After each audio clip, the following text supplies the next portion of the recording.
40 when he died, and he had just turned 40. So that's to produce the level of music that he produced over all those years. Was just unbelievable, really. Well, Because I've been practicing music as a professional musician for 50 years. And that's 10 more years that he was alive. When you look at it, when you think about it, when you think about his contribution to American music, it's just fantastic. in other words, you mean that Janko Train was a visionary? Oh yes, absolutely, absolutely. He was. He set a standard for other saxophonists to come along to reach for. That was pretty high. The thing is that when you mentioned when Janko Train came off stage and then continued practicing in the bathroom, that must have been that he felt there was something not quite right with what he just played. So he wanted to search it out and find it. And he was kind of impatient. He just wanted to do it right away. That's what it sounds like. Oh, absolutely. I think you hit the nail on the head. Like that he probably during that improvisation that he had just finished playing, he probably said, well, I could have done it this way, or I could have done it that way. I could have, he was beside being a musician, he was a musical scientist, because he was working and studying on these instruments that he played, and just to a point where it went beyond just, I'm going to study this today. He wanted to, get as much as he possibly could out of the instrument that he played. It was unbelievable. Are you also a music scientist in a way as well? Well, when I first started playing the instruments that I play, I had to work very hard to get where I wanted to play. And I was playing, 8 hours a day. I would play for 3 hours and then I would take a break, and then I would go back and play for 2 more hours and I take another break. And it's what you have to do to master sound. To master it, you have to put in a lot of time and effort if you want to really be a master on the instrument and of the music. The history of jazz, the level of musicians that created it and have maintained it is just a study in and of itself, because they have put so much time and effort into playing this fantastic music in this country, and you can't do that by talking, by not working on it as much as you possibly can. So when you kept at it, did you have kept at practicing all your instruments and then composing your music? Did you actually have in mind what you were trying to achieve, a certain that work that you were trying to achieve, and you kept on going because you wanted to attain that, and then you needed to that expertise and all that practice in order to achieve that? Did you have a concept of what you were trying to achieve? Oh, absolutely. What I was trying to achieve in my ensemble, and it's always been around 6 and 7 players in the ensemble. What I've always wanted to achieve is one music, so that that we have 6 or 7 people in the group, but I want them to play one music at a time. I hope that that makes sense. You And know, just to have that kind of unity in our in the music that we play. so, in other words, one music is one expression to for the story that you want to tell, and Yeah. so there's no like misunderstanding between the players. Everybody is on the same page that they understand the story because it's very easy to misinterpret a story. Well, it's you have to have in your group, you have to have a certain kind of unity. Yet someone has to establish a way in which you're going to play a certain music, and especially the music that I play and create. It has to have some meaning to it. And I've been extremely fortunate to having great players play in the ensemble. And Joseph Daly and Warren Smith have played in the ensemble the whole time it has existed. And they have been the rock. They have been the foundation of what I've been trying to do. Do you need a conductor? Is there somebody conducting in your ensemble as like in an orchestra? Maybe what you say that getting everybody together, that means needing a conductor. So is there any sort of conductor in your Untempered Ensemble? I've never used a conductor at all. I'm not interested in having a conductor. That's not what I'm doing. Mhm. I'm bringing 6 people together and saying this is what we're going to do, and because it's an improvisational music, they're going to have their own thoughts about how they want to present the music. And so, and I find that when those 6 thoughts are going along on the same train track, so to speak, that's when the music gets very beautiful. Mhm. That's why I love this well, I've loved everything that I've ever done, but because I just love the opportunity to have the gift to play music. Mhm. But can I say one other thing about Of that? course. It's the gift that I have to do that, but it doesn't belong to me. I'm just housing it in my lifetime, and I've always felt that if the biggest sin that I could ever do is to not to be able to put a sound to the gift that I have and to bring it to the people. In other words, you're kind of saying that you're an instrument to bring out this gift that you have, but that this sound that you envision that people would appreciate hearing, and then you're the instrument to bring it out. Yes, absolutely. Absolutely. And it's like, I just feel so fortunate to be able to do that. I'm not a young guy.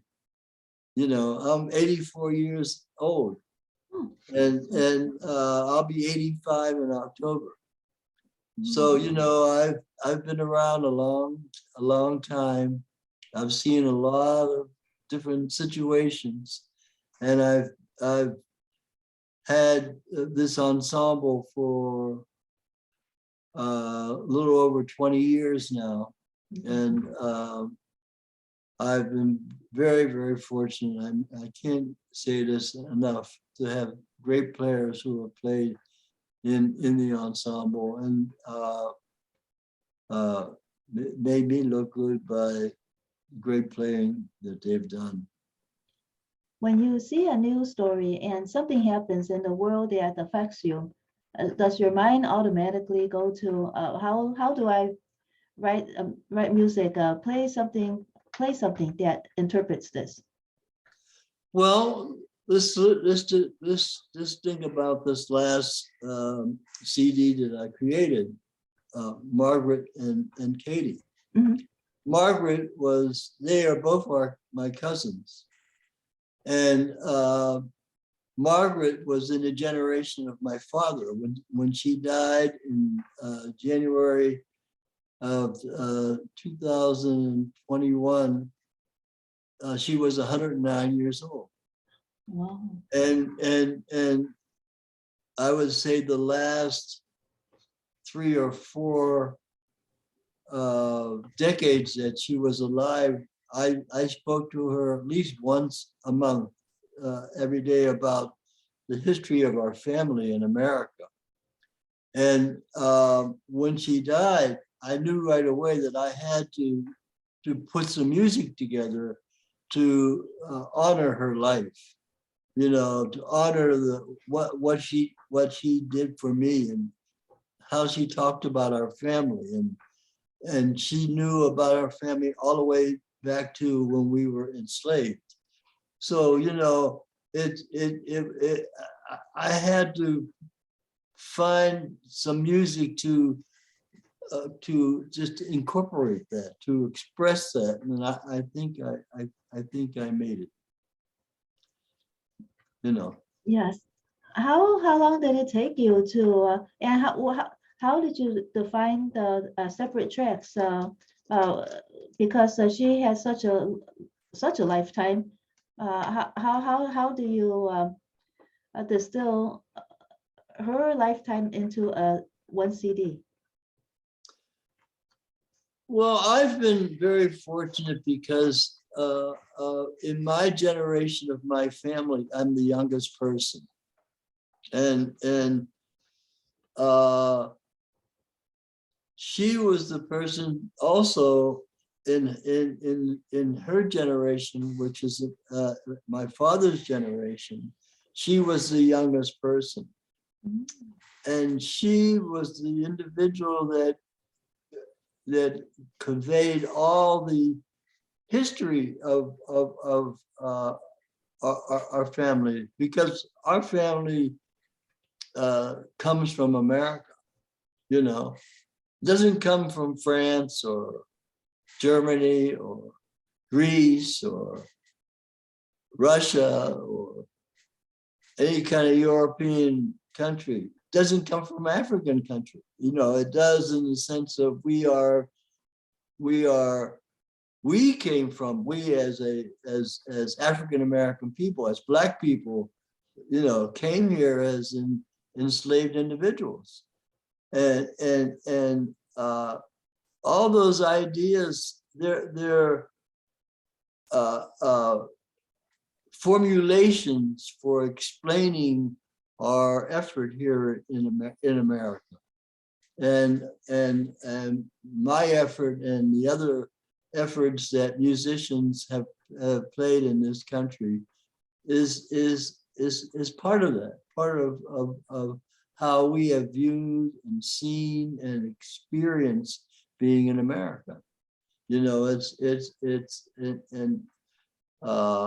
what I love about being able to play music, because sound has magical qualities, and you can see it in, irrespective of the kind of music you're playing, you can see how it affects individuals who are listening to it. So you are also kind of trying to keep your family history alive through music by through this album, Margaret and Katie. Yes, it's beautiful. It's beautiful. Well, Katie was Margaret's a caregiver at the end of her life, last couple of days, years of her life. She was the person who was there, and Margaret was Katie's aunt. Okay, because Katie is in the same generation as I'm in, of our family. And so you know, it's just a tremendous amount of love that comes out of that. And when Margaret died, I knew. I mean, when the moment that I heard that she had died, I knew I had to do something to honor her life, and I feel very good about what we did on this recordings. Yes. You're very deeply rooted in your family. And we see that you have this kind of hat and your clothing. Is that based on your native roots? The clothes that you like to wear and that we see you wear during your performances. The hat and the dress. The Well, shirt. if one takes all the CDs that I have produced musically over the years, they all have a certain tie to the experience of being an American, and especially the experience of being a Black American. Mhm. And I just feel that like I just feel the responsibility of making that my life's work. Mhm. Well, actually, I meant the hat that you always have on, the beret, and also the the top that you have that we see you in performing and right now during the interview. Is that derived from a specific culture? Your style of clothing. It keeps my brains warm so that when I have to think like with you, I'm ready. Oh, well, you keep your brain warm while you're performing too, because you perform very well, and we always see you wearing a hat Yeah, similar to this when you're playing. yes, that's true. That's true. You know. Does folk music, so what you're playing, how does that tie in with folk music? What the music that you create? Well, it's the music of the folk. It's the music of life experience for African American people in America. You know, it comes from the energy that African American people uh, have have brought to their life, and we've had a different life than the white people in this country. A very different life. Mhm. It has been a struggle for the whole time. Not a single second that it hasn't been a struggle. And so that's why we as not only as musicians, but as artists, totally as artists, we have a responsibility uh, to bring that experience to the front of people's minds. I find it interesting that we're going through this time now where there's a lot of criticism for in using certain books, that people are trying to keep education from continuing to being the truth, and in order to do that, you have to teach young people, you know, what it's all about, you know, and what America is about, what's the Constitution about, what the Bill of Rights about, what is a democracy? It's all part of what education should be, and there seems to be at this time that we're living through right now an effort to make that a lie rather than the truth.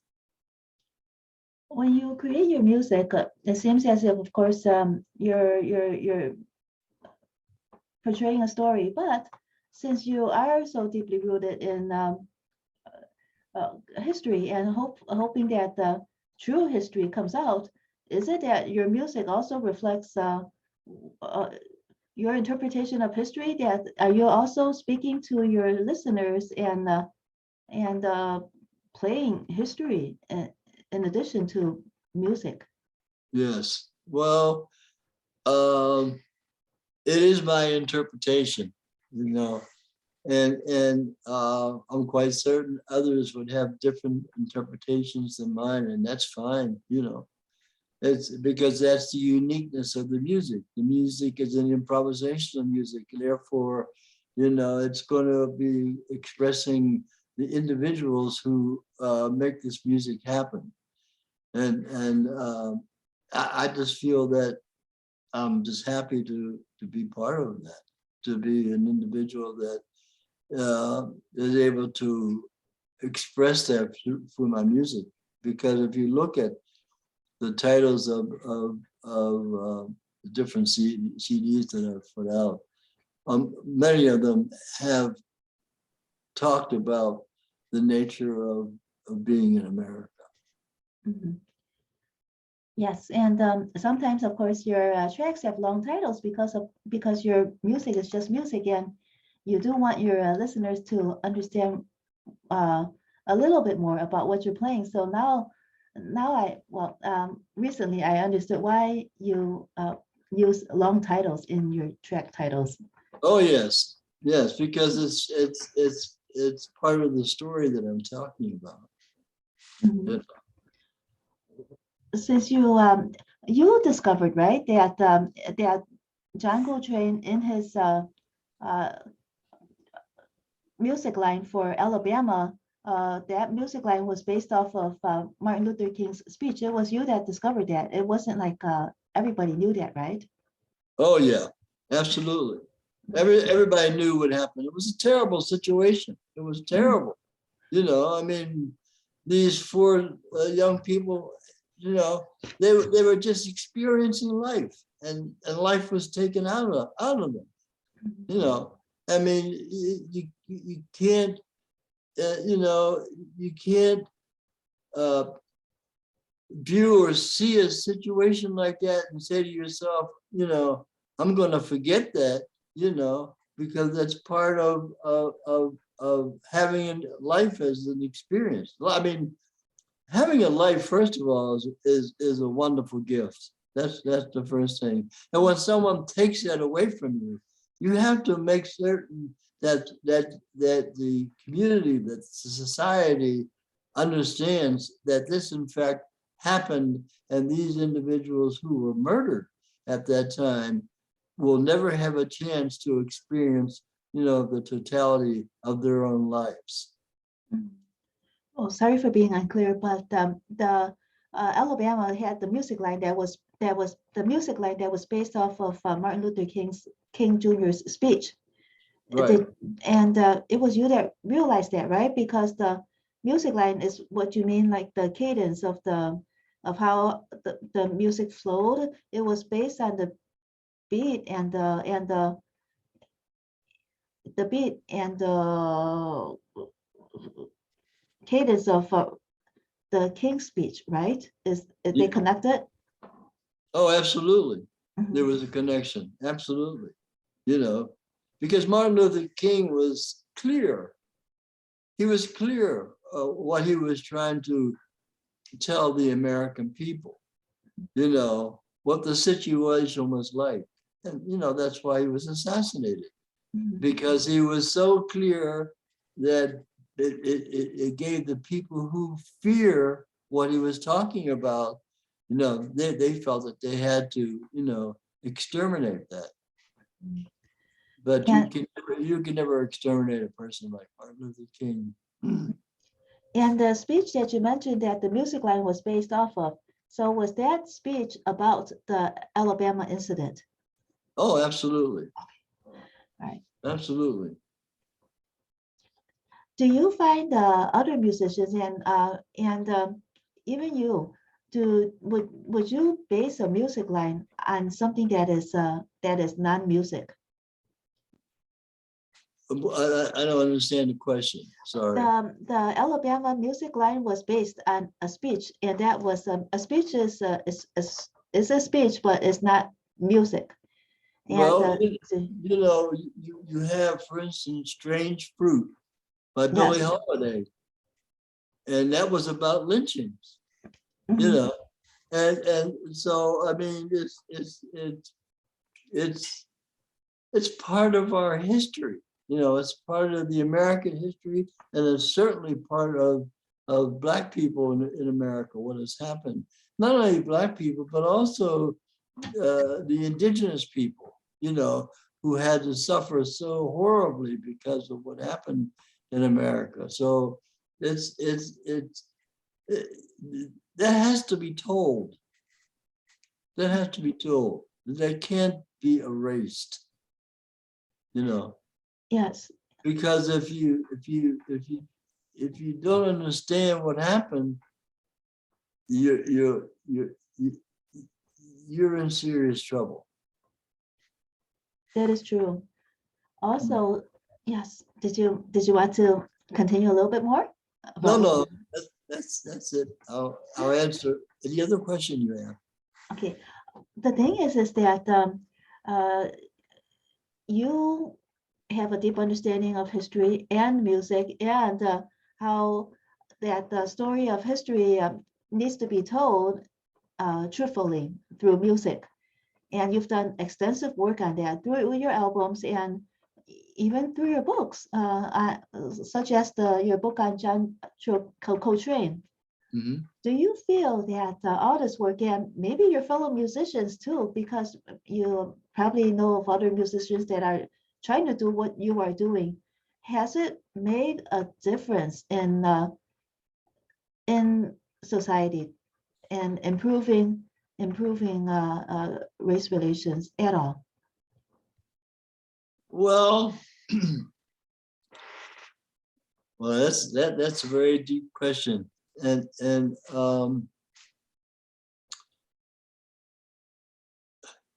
if it hasn't improved society, it has certainly awakened what has happened in our society. Whether it has improved, I don't know. I happen to feel that at this moment in our country is a very serious moment, because there's an attempt to destroy democracy, and the vote is being taken away from people, and it's people, especially people of color, because because of fear that what has been brought to the Western Hemisphere is going to be lost because of all of the ugliness that has created. Well, isn't it also that since your aim is to the music, the body of music has awakened people. So that means that since people are awakened, then people that don't want the people to be awakened, they feel threatened. And that might be the explanation for this backlash of uh, trying to take away the vote, etc. Yeah, Might that be the case? yeah. Well, it's nothing is forever. You know what I mean? And so, uh, uh, we have to. We're going through this transition, and we're going to have to see how it's going to evolve. Uh, because if we, and I'm talking now about African American people, if we lose democracy, we're in serious, serious trouble, Mhm. because the vote is the only equality that's happening in this country. One person, one vote. If that is lost, if people are, if there is an attempt to keep certain groups in this country from voting, that's going to be serious to us as African American people. Mhm. You mentioned that you have to see how far it goes, all this, and so you kind of mean the pendulum swings back and forth. When you also noted, and many of us have noted as well, that voting is very important, but I and some of my friends are election judges, and we see that voter turnout is very low. Have you ever thought about addressing this in your music and getting people out to vote since they have registered and are still eligible to vote? Well, every uh, even year in this country, there are votes happening, you know, and even in some of the odd years. But every time that there is a moment in which a serious election is happening, I have always used whatever vehicle I can use to let people know that they have to get out and vote. You must get, I mean, that was the thing that happened in 2020. I mean, that was one of the largest votes that we ever had in this country. And we have to continue to keep that going. And it's going to be a struggle. There's no doubt about it, because the Republicans are doing everything they can possibly do to keep voting down. And we got to get past that. We cannot let that happen to us. Could you share with us some of what you did to increase the voter turnout? Because a lot of us need tips like that. Well, you know, I'm always talking about it. I'm always writing about it. I'm always writing music about it. I'm doing whatever I can possibly do. Mhm. You know, And it's not ever going to be one person. It's going to be everybody collectively and united to make something happen.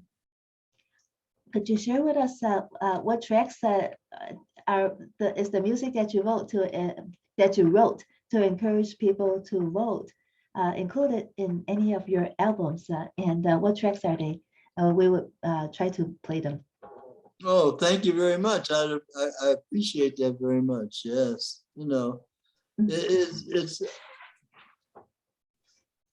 the pieces that I did for Margaret. You know, when you look at that, you say the first one says, "Help me during the rainy season, and I will help you during the dry season."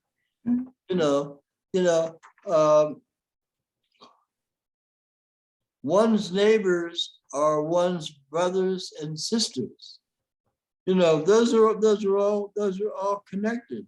The world is the ocean, the people in it, the lagoon. If you do not know how to swim, that is, understand the people of the world, you can never enjoy life. So what that means is that, you know, is that you have to be aware and you have to care about the incidences that are happening throughout the world so that we can continue to communicate in a peaceful manner. Yes, No. and yes, of course. And what you're saying is that voting and a democracy is a peaceful manner of keeping Change. society healthy. Absolutely. WZRD Chicago being a nonprofit radio station. Oh, by the way, this is WZRD Chicago 88.3 FM. And we have with us Bill Cole, jazz musician, ethnomusicologist, and evidently an activist as well, a very strong activist through his music. And do you actually, Bill, so besides music, do you do other activism work? Well, when I was yeah, a young person. This in the 1960s, I was a member of CORE, Congress of Racial Equality, and I learned by being in this group how to demonstrate and peacefully, and I felt that that was a very positive process, and so I was actually educated to being a person that is looking for ways in which we can have peaceful change. And I'm hoping that we can do that now in America, but I'm a little concerned about how we're moving now. Mhm. And when you mentioned that when you were in, was it in college that you were a member of CORE? No, I was actually I wasn't in college at that time. I was I just got interested in what CORE was doing, and I knew some of the people who were in CORE in Pittsburgh, and they invited me to be in the organization, and I rose in the organization to be the vice chairman, and I think the work that we did and the experiences that we had through that process were very positive to me as an individual. Mhm. Did that affect your taking up music? Were you a musician at that time? No, I was listening to music, but I wasn't performing at that time. Mhm. No. And I didn't start performing until I would say let me see, 1972. Mhm. So I've been performing for 50 years now, Yes. mostly in America, Mhm. and I've played in a lot of different mediums too. I've done music for dancers. I've done music for plays. I've done music for films, and and of course I've done a lot of music with the Untempered Ensemble. Mhm. So you wrote scores for plays and for films, right? Is that what you mean? Yeah, someone was making a film. It was I've made music for a couple of films, in fact, and a couple for this dance troupe that I worked with in New York, and I also did some music for when I was at Dartmouth College. I helped a person who was putting together a film about the college. I helped her with the music that she was putting together.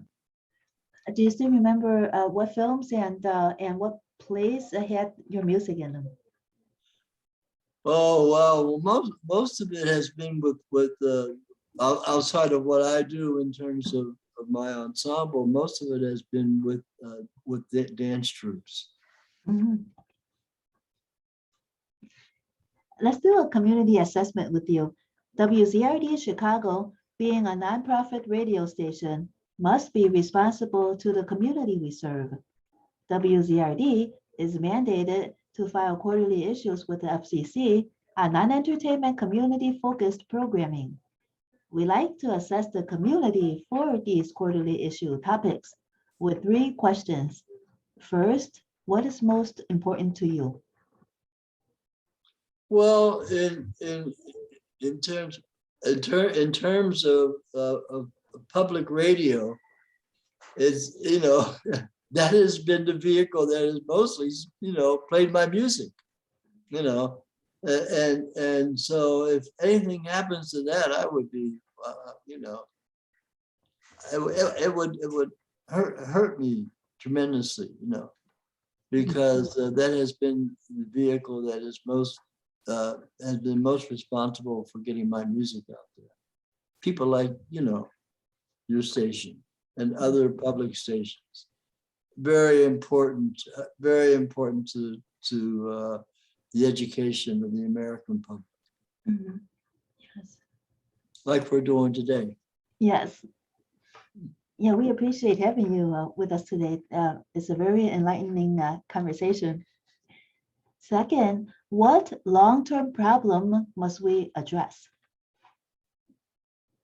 Well, the biggest problem right now is getting people out to vote and getting the vote.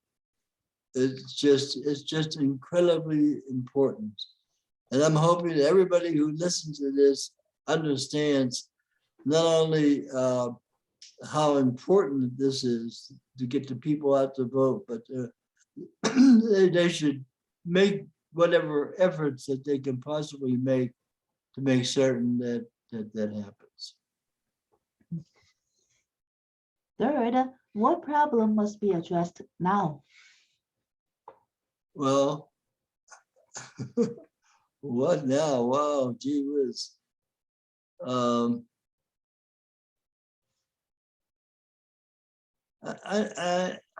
I can't think of a problem that's worse than not voting. Okay, that's fine. That's perfectly fine because that is very important.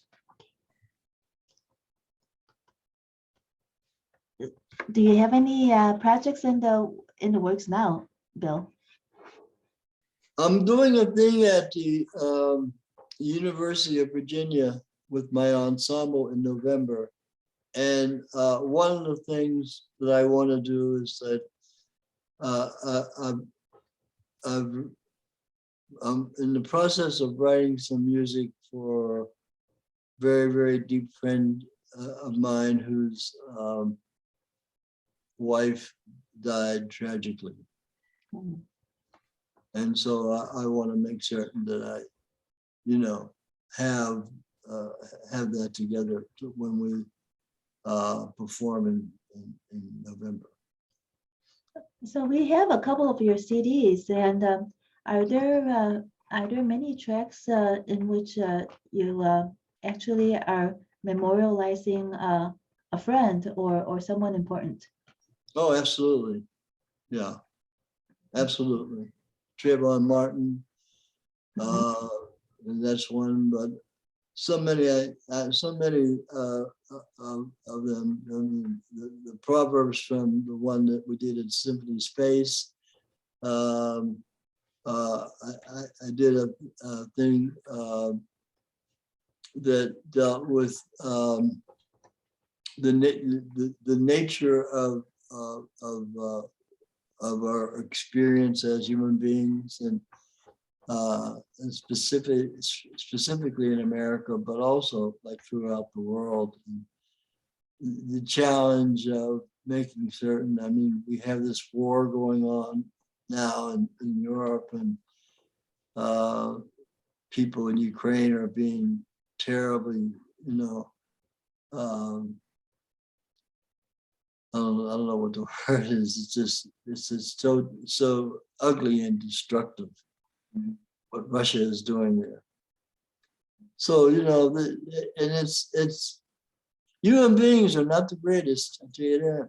They are the one species that is out of balance, and we have to get that straightened out, you know. And it's going to have to. Something is going to go down that's very heavy, and maybe it'll wake people up. In your music, do you find yourself trying to find that balance that you see is slipping away from society? No, absolutely. You know, you know, it's you can't take a medium like music and make it ugly. And one of the things that I have seen in popular music has been, you know, the use of certain words that are extremely negative. Mm. You know, referring to women in a certain way, or referring to Black people in a certain way, and we got to get past that. We got to realize that that's not helping anything. When you play your music, there's a lot of course, you know, the different instruments. So sometimes it kind of sounds like different sound effects, but you apply those effects to the story that you're trying to tell, correct? Yes, absolutely correct. Absolutely. Was there a time in the beginning when those sound effects fascinated you, and then you finally found how to apply them to the story? Well, it's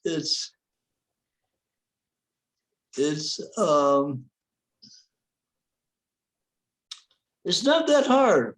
It's not that hard if you understand. You know, and I remember this quote: "No investigation and study, no right to speak." I remember that, and so whatever you're doing, you know, if you're trying to send a message out there, you have to make certain that you have studied the situation that you're trying to work with, and make certain that you know what you're talking about, whether it's your talking or whether it's in your music. And people need to realize that. People need to understand how important that is. Music is a very, very important medium.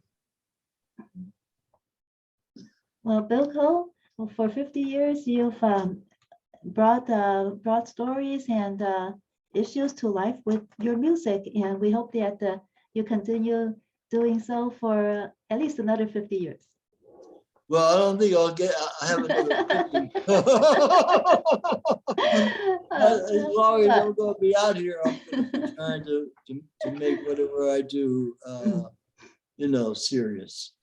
Mhm. Thank you so much for taking out the effort and time and talking to me today. I very deeply appreciate it.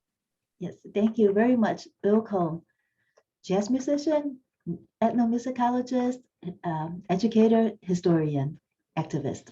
Thank you so much for being with us on WZRD today via Zoom. Thank you.